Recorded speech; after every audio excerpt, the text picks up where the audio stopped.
श्री स्वामी समर्थ। सकाळी देवपूजा करून घेतली आणि कामाला लागलेले आहे मंडळी। तुम्हाला मला ह्या व्हिडिओमध्ये ना ब्रह्मकमळच्या कळ्या आणि फुलं दाखवायचे आहे, तर हा व्हिडिओ पूर्ण बघा। तर जेवणामध्ये मी सकाळी भेंडीची भाजी बनवलेली आणि इकडे शेंगदाण्याचं कूट संपलं होतं, मला ह्या शेंगा फोडायच्या होत्या। शेंगा फोडल्या, शेंगदाणे काढले, लगेच शेंगदाणे भाजून घेतले आणि कूटसुद्धा काढून ठेवला, कारण प्रत्येक भाजीला माझ्या घरामध्ये शेंगदाण्याचा कूट लागतो। आता कांदे बटाटे लसूण हे संपलं होतं म्हणून ते सुद्धा आणायला गेले आणि आणले। तिथेच मला हे राघू आंबे दिसले, ते सुद्धा घेऊन आले। हे राघू आंबे खायला खूप छान लागतात। त्यासोबतच मी काही खडे मसाले पण घेऊन आले होते। जिरे निवडून बरणीमध्ये भरून ठेवते, धनेसुद्धा गरम केले आहेत, धन्याला कीड लागते म्हणून धने गरम करून गार झाल्यावर बरणीमध्ये भरून ठेवायचे, कारण जास्त दिवस ते टिकतात धने। तर अशा प्रकारे इथे धने मी आता गार करायला साईडला ठेवलेले आहेत।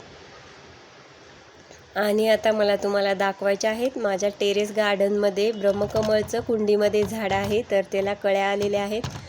या ब्रह्मकमळला पावसाळ्यामध्येच फुलं कळ्या येत असतात। 2-3 वर्षापासून मागच्या ह्या झाडाला फुलं लागत आहेत। तर एकूण 4 कळ्या उमललेल्या आहेत, बघू शकता तुम्ही।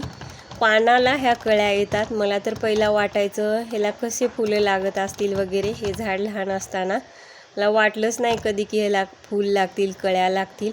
पण मिस्टर म्हणले ह्याची अजून वाढ झालेली नाही आहे, ते झाल्यानंतर ह्याला लागणार। तर खरंच हे खूपच छान फुलं असतात ह्या झाडाचे, ते सुद्धा मी तुम्हाला या व्हिडिओमध्ये दाखवणारच आहे। या एकूण कळ्या होत्या, कोरफडसुद्धा लावलेली आहे कुंडीमध्ये, त्या पावसामुळे हिरवीगार झालेली आहे, बघू शकता।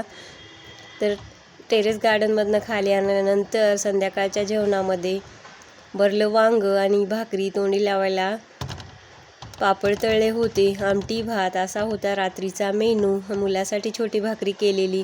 तर इथे बघू शकता मध्यरात्री म्हणजे 11-12च्या टायमिंगला हे ब्रह्मकमळच्या कळ्या उमलतात आणि हे असं फूल असतं, बघू शकता तुम्ही। याची पूजासुद्धा करतो आम्ही, ओवाळून वगैरे घेतो ह्या ब्रह्मकमळच्या फुलाला।